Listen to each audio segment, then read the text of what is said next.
Hello, can you hear me? Hopefully you can hear me.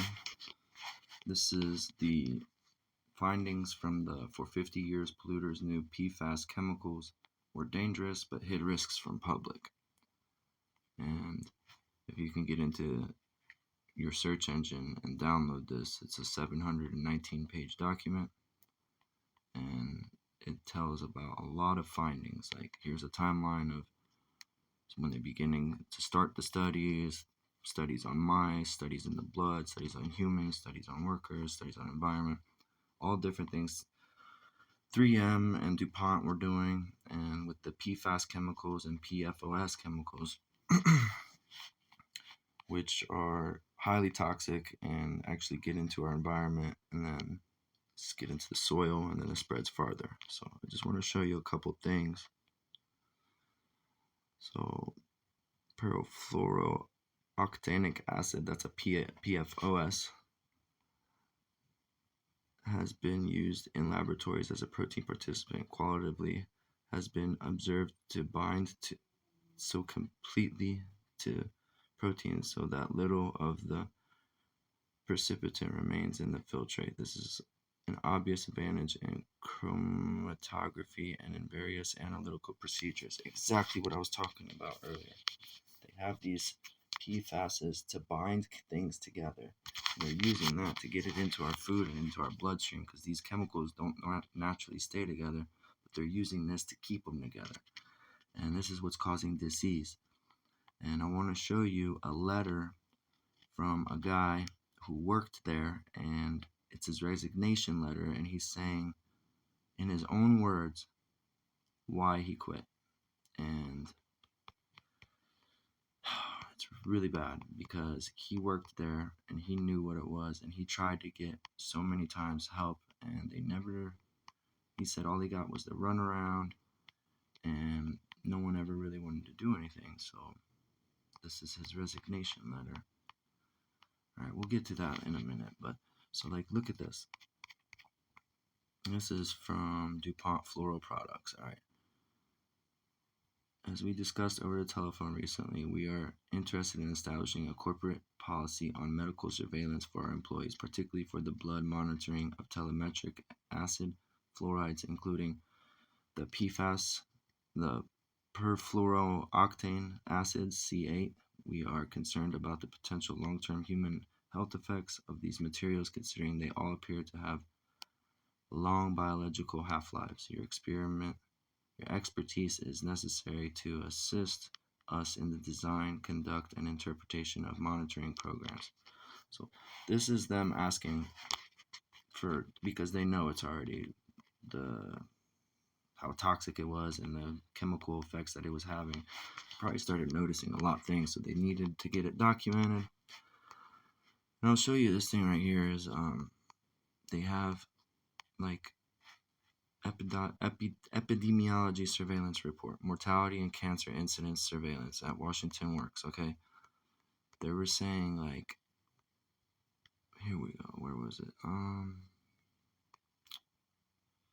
So sources of surveillance data, not sources, I'll show you. This is supposed to be confidential, but this was on Google. So test of statistical significance, interpretation of statistically significant results, buccal cavity, and pharynx. Okay, let's just say,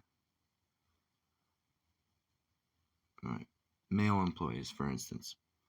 Among male employees at Washington Works from 1956 to 1992, 149 cancer cases are reported and 132 expected.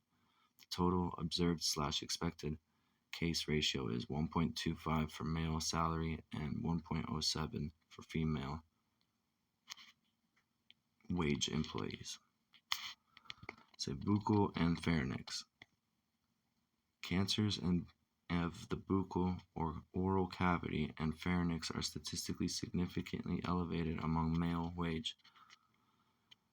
All male employees cases versus one case that has been reported at the last surveillance update through 1969, and 0.3 would have been expected. Anatomic sites are lip, 4 cases, other parts of mouth, 1 case, oropharynx, 1 case. Pharynx, 2. Tongue, 1. Salivary gland, 1. So people are getting cancers of the mouth. And then you got some lab results determine smoking history. So, like, all right, obviously the smokers probably are more prone to have cancer, but and then they talk about the kidney and the urinary cancers, and it says no kidney cancer cases have been reported since 1989. Okay, so this was 10 years before. No one, it was the last one there, but I wanted to show you, like, all right, where is it? These 8 cases do not appear to have any commonality of exposures. One individual worked for 5 years at Savannah River and another worked for 10 years at Sabine River. Both locations provided sample opportunity for exposure to strong sunlight. 2 other cases were diagnosed 4 to 6 years after transfer to the site, which is shorter than the 10 to 20 year latency period typical for melanoma. The sun is good for you, man. I don't know what they're talking about. You can't be in the sun all day, every day, but obviously, the sun is life, okay? So, people are trying to say that the sun is bad for you and causes cancer. Sunscreen causes cancer. The products inside of sunscreen cause cancer, not the sun. But obviously, if you get burnt from the sun and then all day, every day, stay in the sun, that can be bad for you too. But you got to be smart. Don't just listen to what television tells you. It's the problem with our world. People are just repeating what television wants them to know and pretending that it's okay. Mortality surveillance. All right, this is the death surveillance from 1957 to 1953. The overall mortality experience of male wages and all female employees of all male wages and all male employees at Washington Works continues to be statistically significantly lower than expected. Really, for the time period of 1957 to 1993, a total of 444 deaths are observed among all male employees and pensioners at the site, and 494 would have been expected based on Dupont mortality rates. All malignant neoplasma. Significant deficit of deaths is seen in the combination of 72 deaths, 88 expected, 115 versus 141. Okay, there's heart disease, stuff like that. Different diseases, different tests, different statistics, okay? I want to show you. Alright, here's another from Richard E. Purdy. I think this is the guy that was in charge of the EPA. He was an EPA specialist. This is a letter he sent, another letter he sent. It's a risk to the environment due to presence of PFAS. And the attached analysis of possible risks of ecological harms due to environmental levels of PFAS, I concluded there is a significant risk of them. In addition to this, my review of the available data on the properties of PFAS indicates that the sink for it in the environment is biota. We know of nothing that has more affinity for the blood than blood serum, has more affinity for than blood serum and liver components. We know of nothing that it has more affinity for than blood serum and liver components. One, persistent pollutants have a high affinity for sediment, but PFAS does not. So PFAS can't be trapped and buried like they can. It likely continues to partition into biota from the other compartments in the environment. Thus, the levels we are seeing in eagles and other biota is likely to climb each year. I believe all this taken together constitutes a significant risk that should be reported to the EPA under TSCA 8E, Pioneer Food Chain Risk Assessment of PFO. Yeah, that was they were finding lots of the PFAS chemicals levels in this, what is it? Number 8. What was it? Where'd it go? 8E, TSCA, under some tests that they did, and the baby newborns were testing too high for this chemical. So that means that the whole environment was getting it, because it was what the fish was it was what the parents were eating and bringing back to their little hatchlings.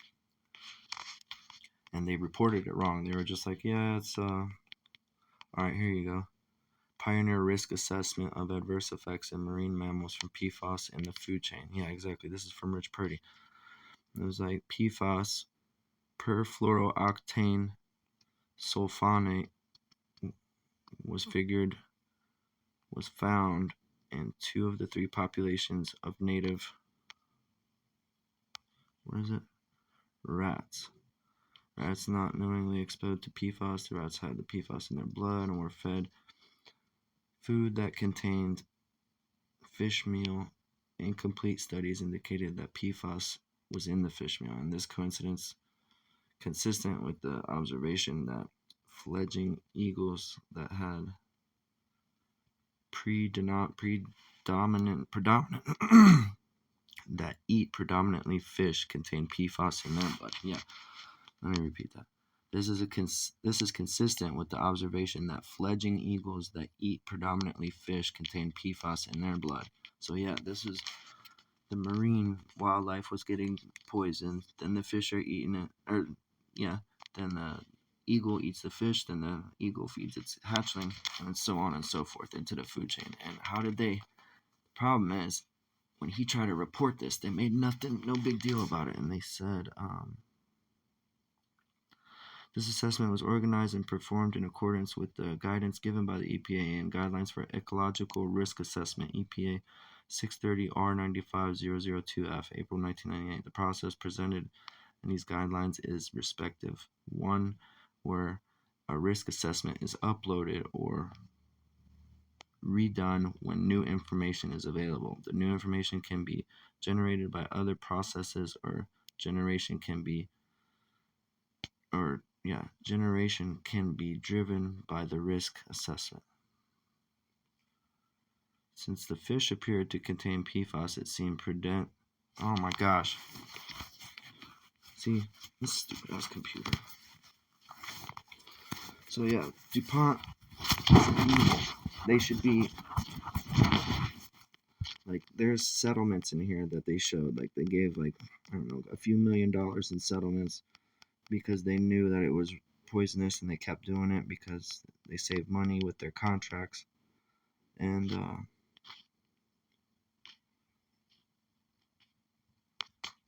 so like when Nasara and Jasara happens, or Wisara happen, I think it's going to be coming from Dupont and these people, because they need to be put out of business and forgotten. Like, Dupont is evil. I don't ever want to give any money to Dupont ever again. Dupont should be mutilated too. These people thinking that what they do is okay because they have to save some money for their company. And then don't get me started with the agencies like the Food and Drug Administration, the EPA, the Material Data, the MSDS, the Material Safety Data, all these different organizations that just create policies. If they create policies that benefit we the people and benefit their consumers of their products, then that's fine. But a majority of these entities are in cahoots with the people who create the policies, so that way they're just making and recreating policies to benefit their corporation or their facility, their business, whatever you want to call it. They're getting new policies to benefit themselves. So that way they're even like relabeling things. Like when they're in violation of things, they're able to reclassify and relabel things and just write new policies. And if that's all it's about. And when I was learning that in nutrition, it was making me so sick. Like literally, I was getting sick every day I was going to school. The more I learned about how messed up the system is, the sicker it made me. And now you got this guy, Richard Purdy, who resigned in 1999, and he gave his resignation letter. I want to read it and let you know why he quit, because he knew what they were doing too. And like, imagine if he's been trying to do this since 1999 and we're already in 2023. That was pre 9/11. So after that, it's so much worse, I guarantee you. So I'm praying that somebody can read this, has the time to read it, has the right, knows who to tell it to, and to start getting this. Here we go. This is a resignation letter from Rich Purdy. He was the environmental specialist of 3M, okay? He wrote this letter 29 March 1999. I resign my position as environmental specialist effective 6 April 1999. Listen to why. My resignation is prompted by my profound disappointment in 3M's handling of environmental risks associated with the manufacture and use of perfluorinated sulfonates and precursors such as ethyl phosphy alcohol and ethyl phosphy alcohol, methyl phosphy alcohol, case number 2448. There's different case numbers. But listen, perfluorinated octane full phosphate is the most insidious pollutant since PCB. It is probably more damaging than PCB because it does not degrade, whereas PCB does. So, all of that. Hold on, I'm going to read the rest of this. I'm going to tell you what PCBs are because then we can be on the same page again. PCBs, Dupont, PFAS.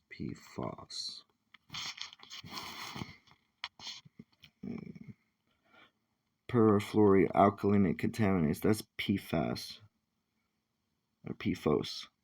Yeah, and then you got PFAS. Hold on.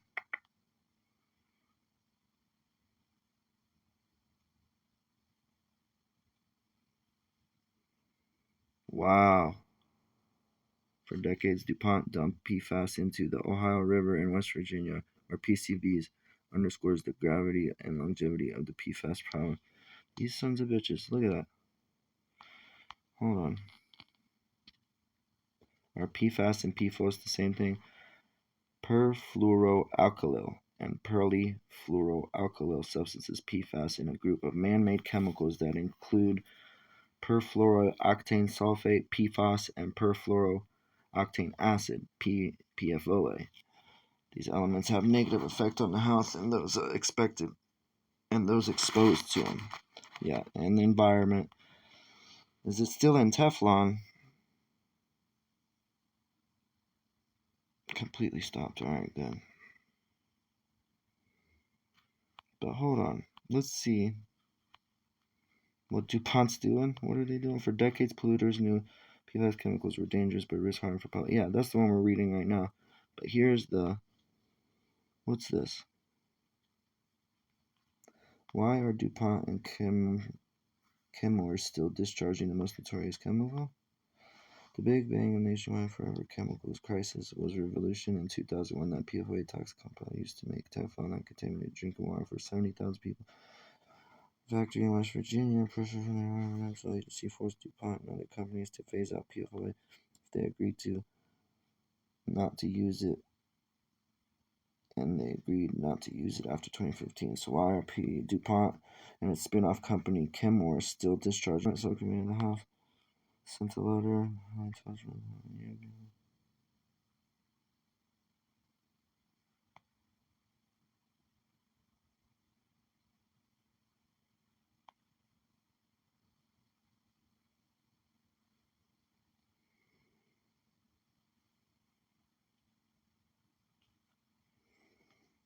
They made a movie about this exact thing. What feature them? Dark Waters discovered the film. Well, I guess that's about PFAS and the chemicals in the water. So basically, this guy, he says the perfluorooctane fulminate is the most insidious pollutant known in the PCBs because it does not degrade, whereas PCBs does, and is more toxic to wildlife, and its sink in the environment appears to be biota and not soil and sediment, as the case with PCBs.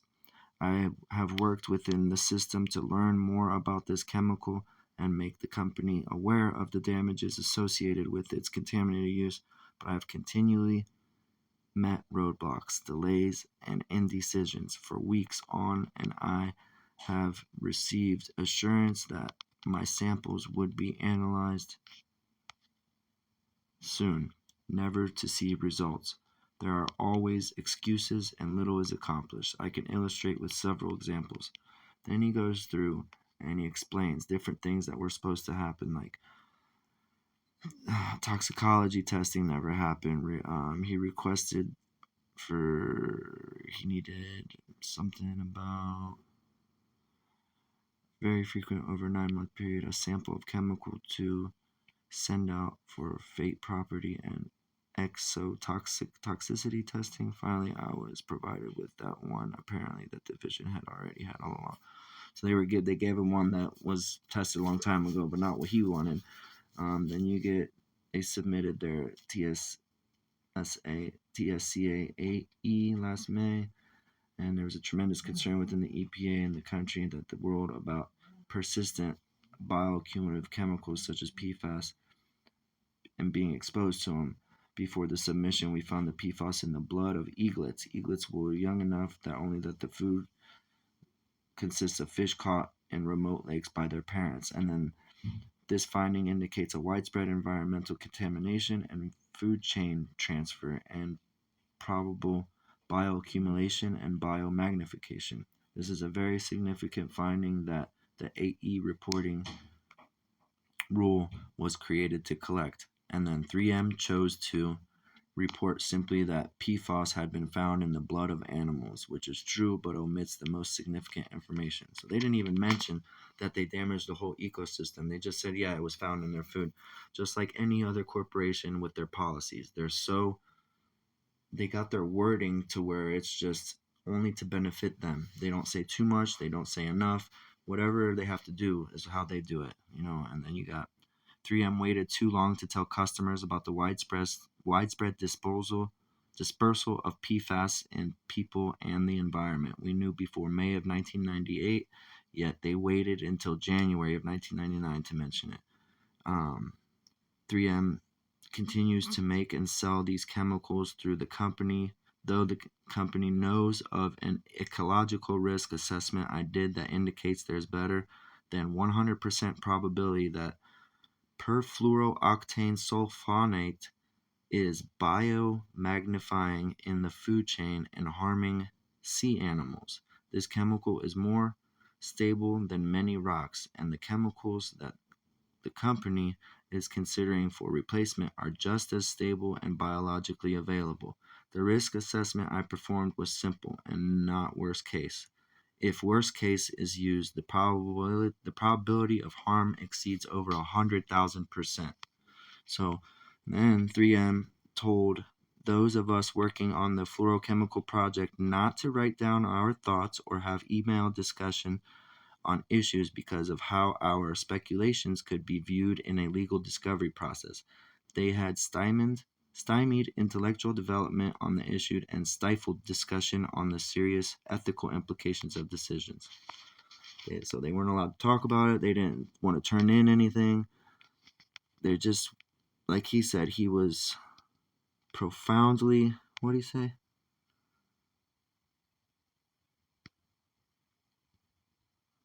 I've worked within the system to learn about this chemical and to make the company aware of the dangers associated with its continued use, but I've continually met roadblocks. What did he say? My resignation is prompted by my profound disappointment in 3M's handling of environmental risks associated with manufacturing those products. And then, hold on. 3M told those of us working, that's right, that they weren't allowed to say anything. And then I have worked to the best of my ability within the system to see that the right actions are taken on behalf of the environment. At almost every step, I have been assured that action will be taken, yet I see slow or no results. I am told the company is concerned, but their actions speak to different concerns than mine. I can no longer participate in the process that 3M has established for the management of PFAS and precursors. For me, it is unethical to be concerned with markets, legal defensibility, and image over environmental safety. Exactly. They're more interested in public relations and settling lawsuits and keeping their name going than actually helping us in the environment. There's plenty more. This is a 700-page document. You can find so much stuff in here: results, tests, sources, resources, and their references, everything. Let me show you something else real quick. Or was it the discussion part where it shows like what they were finding? Well, anyway, I don't know. I'm not going to show anything else right now, I guess. I guess this video is done. Hold on, let's see what's this right here. Depths, itches, and strikes. Unusual effects are frequently observed when the fluorochemical surfactants are included in etches, strikes, stripping solutions, and dips utilized to achieve matte or bright finishes and the like. Such effects may include either accelerated reaction rate, inhibition of reaction, improved appearance, and unfortunate uniformity of attacks, protection from staining after dipping, and development of water repellent surfaces. Treatment. Copper and brass dips. Remember that one was saying that they were dumping it in Ohio's rivers, or in the river in West Virginia, the Ohio River in West Virginia. Like literally, Dupont was dumping it every year. I think they still are. I don't know. Like, how is that legal? How is that lawful? It's definitely illegal, and it's probably some kind of policy that they've created that they call legal, but it's actually unlawful because they're trespassing on the land. They're poisoning the land. That's an ultimate trespass. You cannot do that. So DuPont needs... I would love to see DuPont be deleted from history. We don't need no evil people selling us nasty products that make us sick. But I don't know. If you want to find this, just go on Google and put in for 50 years 3M knew PFAS chemicals were dangerous. Let's see what Dark Waters is about. Here's the preview. 3M Chemolite plant in Cottage Grove, Minnesota. All current workers had worked in high exposure jobs, and many in the 5 previous years were invited to participate. Samples of the workers employed in low exposure jobs were frequent, matched to the age distribution of workers in high exposure jobs. Participating blood was drawn. Total serum fluoride hormone blood was drawn more than 93. In 93% of participants, serum fluoride levels were at least 10 times the background levels in the general population, and 3M workers not employed at Chemolite. Many workers who lacked PFOA exposure by job history had elevated PFOA levels. The source of the unexpected PFOA exposures are unknown. Findings from this study are consistent with the hypothesis that PFOA affects the human hypothalamic pituitary gland axis. The study showed that relatively low levels of serum PFOA, 20 microjoules, depressed free testosterone and elevated estradiol, but did not affect LH or FSH levels. Association with free testosterone, PFOA was different. Okay, see, every time I get a little section that I want to read, they always like. Anyway, it doesn't matter. So that's good enough for now. Dark Waters is a movie. You guys can watch that. That's a movie by Focus Features Films, and it's probably rated R, so viewer discretion is advised. Maybe it's not, but I don't know. Don't trust 3M. Don't trust synthetic. They're trying to mimic nature, and it's making us sick. So down with them. Don't spend your money with them. Fix your soil in front of your house. Stop spreading poison on your lawn. First of all, Scott's lawn, Roundup, all that is just toxic waste that's killing the ground. The dandelions that are growing, those are nutrient indicators. They tell you what nutrients are available in the soil. So if you see a dandelion, that means certain nutrients are available. Those are called nutrient indicators. They're not weeds. They made up the word weed to get you to buy poison to spread on your lawn, because dandelion roots and dandelions are one of the most powerful medications known to man. All right? God bless you. Go find this document right here. I'll show it to you again. Right here. Go find that and start searching, start reading, and stop drinking and consuming their products, and be careful where you work, because I don't know, things are going to change. You go in peace and have a blessed day. Thank you, Father, for this day. Thank you for all this information. Have a blessed day. For us in the Holy Spirit. Amen.